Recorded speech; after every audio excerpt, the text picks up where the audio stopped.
anda assim, ó. Que anda assim, que anda assim, anda assim, anda assim, anda assim, anda assim. Opa!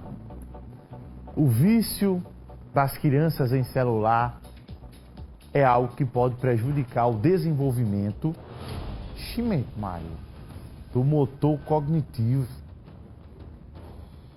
Motor e cognitivo. Eu estou ao vivo com Sabrina Barbosa, com um especialista que vai explicar sobre esse assunto. Pois não, Sabrina? Tribuna Livre.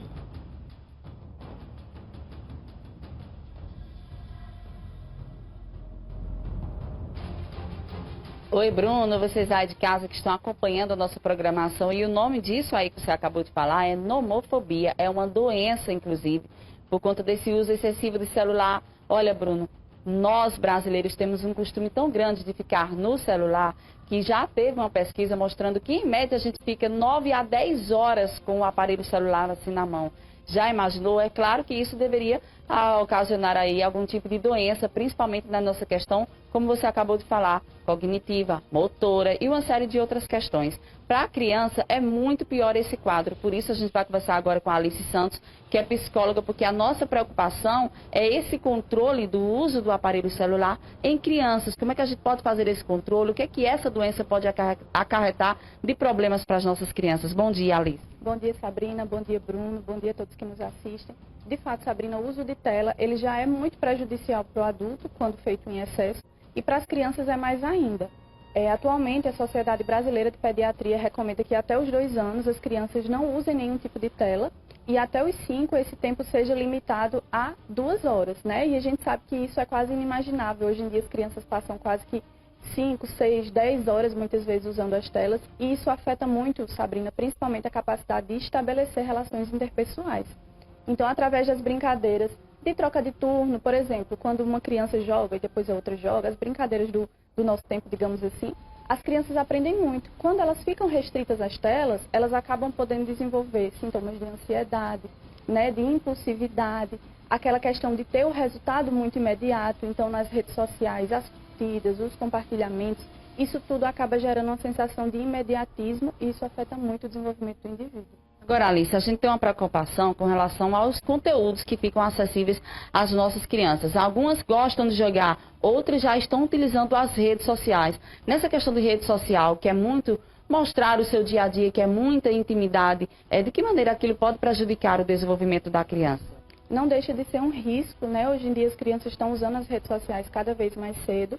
E é importante que os pais tenham uma supervisão muito bem feita em relação não só ao conteúdo que as crianças assistem, mas sobretudo as relações que elas estão estabelecendo nas redes sociais. A gente tem muitos exemplos, inclusive um exemplo recente aqui no estado de um adulto que se passava por criança e acabou acessando e depois comercializando pornografia infantil. Então é importante, isso eu costumo dizer, Sabrina, que vai ser muito do caso a caso. Então cada família vai ter aí um limite a ser estabelecido, vai ter um diálogo a ser feito com seu filho, com sua filha, e é importante entender qual é a necessidade do uso dessa rede social. Porque muitas vezes a criança diz, mas é para conhecer pessoas, para fazer amizades, e isso dá para ser feito na vida real, digamos assim, né? No círculo de amizades que ela tem aí no mundo real, e não necessariamente só nas telas.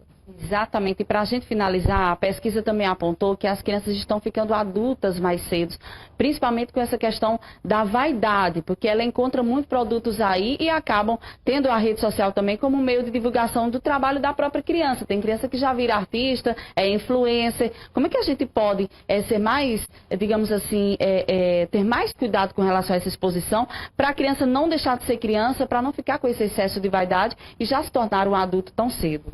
Isso, esse é um processo muito comum, Sabrina, inclusive da erotização precoce, né? As crianças, devido às roupas que elas utilizam, ao conteúdo muitas vezes que elas produzem nas redes sociais, isso é um risco. Então é interessante saber até onde aquilo está sendo valoroso para a criança, né? E não só para os pais. Muitas vezes aquilo é rentável, gera uma renda para os pais, gera aí uma visibilidade para os pais, em detrimento da infância da criança, né, dos momentos de ócio dela, dos momentos de liberdade dela. Então é interessante colocar um limite e principalmente, Sabrina, criar momentos livres de tecnologia. Então mesmo que aquilo seja, por exemplo, uma fonte de renda, né, um trabalho, digamos assim, é importante criar momentos do dia ou momentos da semana onde a família vai estar interagindo sem celular, sem computador, sem rede social. Tá aí, obrigada, viu, Alice, pelos seus esclarecimentos. Olha, lembrando também que assim como tem a parte psicológica, alguns médicos atestaram que algumas crianças estão tendo atrofia muscular por conta não só desse aspecto aqui do celular na mão olhando para baixo, como também até assim muito tempo tirando as famosas selfies. Volto com você, Bruno, direto aos estúdios. Obrigado, Sabrina. Um abraço à doutora Alice Santos. Obrigado pela participação. Às 6h54.